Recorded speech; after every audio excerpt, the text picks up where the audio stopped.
Well, just to tidy up on this branch line that we've been following from Nailsworth through to Stonehouse, there was a connection to Stroud through there. See what we can find. Start here then. As you can see, there's a great big void out there. This was a huge embankment. To access the railway now we have to go those steps. There used to be a road bridge here. We peer into the undergrowth. You can just make out the abutment. Regaining the track bed and heading off towards Stroud. We immediately come to that which is the Dudbridge Hill Road. As you can see, it's had some remedial work on it. Parapet's been redone and a concrete liner. At least they kept it in blue brick. Didn't do the whole thing in concrete. Which is amazing.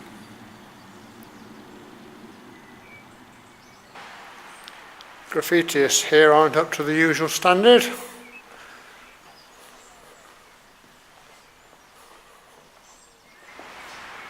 The track here has a persistent right turn on it as it goes around the base of the Minchinhampton and Dudbridge Hills, outcrop, whatever. A line side construction here. No notes as to what it might be. It looks, for all the wood, like a greenhouse. That's quite a substantial bit of roofing there for a greenhouse. Don't know, no notes. In a sort of cutting. We're just coming up to where the coal was tipped for the gasworks. And a flattened area there off to the left. You would probably guess that was their siding. This is still quite enclosed here. The land rises on the right and severely falls away on the left. Next, the area of the rails opens out, as you can see. More sidings, I'm guessing, because there's that track side. We're told that's a capstan, or part of a capstan. Can't immediately see how it works from here because it looks to be one solid lump. But capstan it was. A little farther on, and there's a thinner one.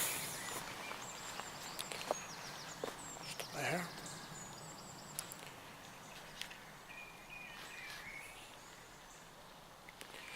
And then farther on again, there's another one of these, this time laying on its side. And if you look carefully down there, I think you can see the whole thing turned on a spindle. 100 metres probably separates the two main capstans at either end, and then in the middle you have that, which is reckoned to be the main control area. So I suppose the cable's wound around here, driven by hydraulics apparently, hydraulics. They had some means here of tipping the trucks so that the coal then went straight down the slope, probably in chutes, straight to the gasworks. Some old stay boats here.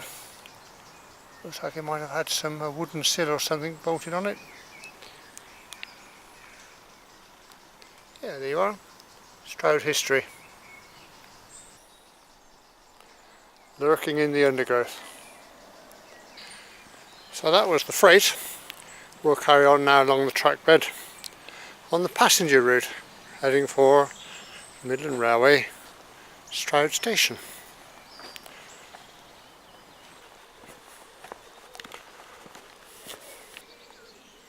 Track widening out again.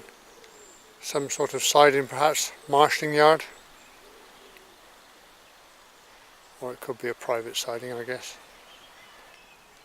Huge, great mature trees grown up here in the, well, 70 odd years since this one closed. Closed in 1949. I'm thinking that's some sort of private estate on our left, because it's got those kind of estate fences. Difficult to make out, isn't it, amongst the foliage?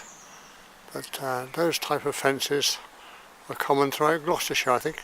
Somebody made a fortune making those. Ah, beautiful track, isn't it? Lovely track bed, lovely surroundings, shortcut into Stroud. Even better if you've got a bike. New housing estate creeping in, as always. Better look at the fence there. That's next, which is the bridge carrying the A46 again. Nice detailed panels. Lovely skew on the bridge. Very similar to the one on the Nailsworth line, or part of the line, except the Nailsworth one was in better condition.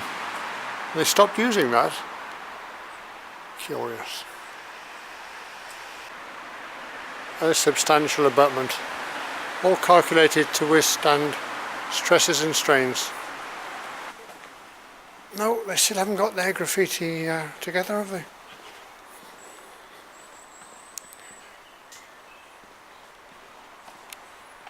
Here's the next bridge, sliding out the undergrowth. This one carries the road up to Rodborough Common. I imagine they were very proud of that. Wonderful brickwork, all stepped down. Lovely abutments, all in line. It's not until you have a go at doing brickwork yourself that you perhaps realise how difficult that is to achieve. That's just wonderful. Then look at this beautiful arch set in this abutment.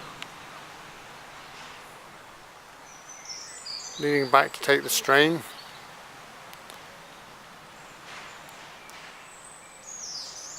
Beautiful.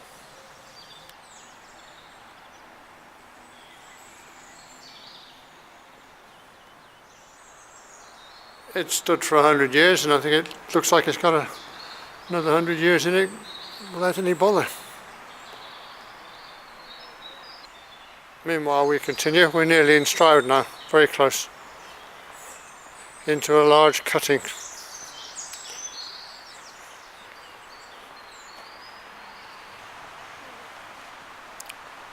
This is the point at which the cutting ends, and it transitioned over to an embankment to carry the line round and into Stroud.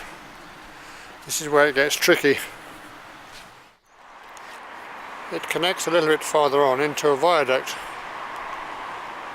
See what we can find. There's the River Frome, which you might remember as a reference, and in the background you just make out an arch. The part you're looking at there is where the track bed has been bricked off. So that's the start of the viaduct.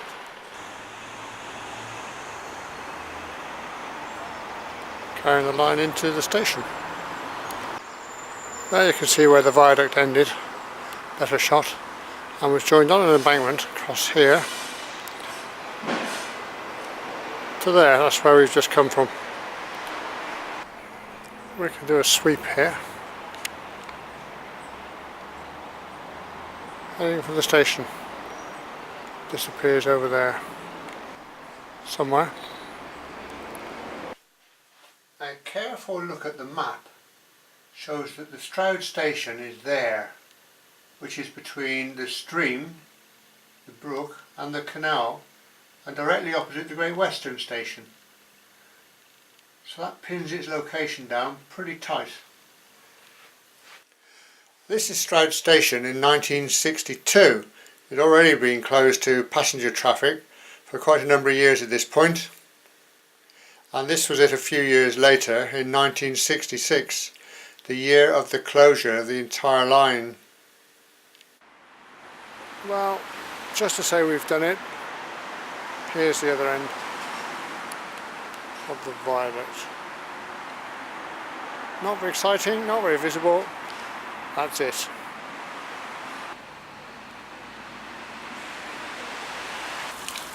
Here's the canal. So the railway station was between these two somewhere. It's got to have been somewhere about there on a rather tall embankment. But on the other side of the canal is that rather fine blue brick structure. Railway origin. Some sort of siding or link to GWR, I imagine. And from on top, by the side of the canal is another blue brick railway wall. So what you're looking at there then, I reckon, is Stroud Station, Midland Railway. That's the GWR one then. That's still going. Marsh is on the left somewhere, just in case there's any doubt. Well, I reckon that's about as good as we're going to do on that, to be honest. We've got a GWR station if we haven't got the Midland Railway one. So I hope you enjoyed it. Thanks for spending the time. Please don't forget to click subscribe and the bell to get notifications, or click like or share. And I hope you all join me on the next one.